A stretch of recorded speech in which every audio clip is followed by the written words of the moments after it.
Sir మీరేం చెప్తారు? రేవంత్ పరిపాలన పైన మీ కామెంట్ బాగానే ఉందా? కేసీఆర్ పోయినందుకు ప్రశాంతంగా అనిపిస్తుంది? ఇప్పుడు రేవంత్ పరిపాలన గురించి ఇప్పుడు ఏం చెప్పే పరిస్థితి లేదు. మరీ 3 నెలలు అయింది కదా. కానీ కాంగ్రెస్ పార్టీ ఆయన ఉంటాడో లేదో, కాంగ్రెస్ పార్టీని ఆయన ఉంచుతుందో లేదో కూడా డౌటే. కానీ ఆయన చేసే పాలసీలలో ఇంకా పూర్తిగా మనకేం తెలియదు.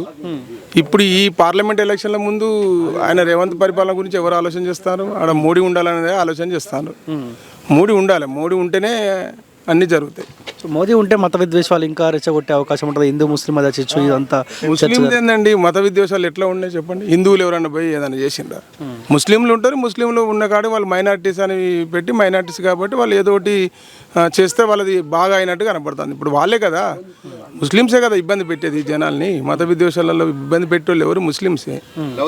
వాళ్ళు లవ్ జిహాదు తర్వాత వాళ్ళు పెడితే ఉగ్రవాదులు వీళ్ళంతా ఏ రంగా వస్తారు? ముస్లింసే కదా, ముస్లింస్ సపోర్ట్తోనే కదా జరిగేది. దేశాన్ని నాశనం చేసేది వాళ్ళే కదా.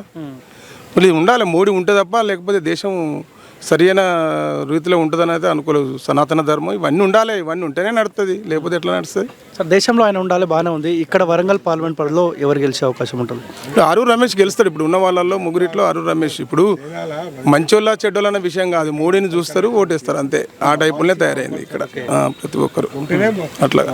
Okay sir, thank you.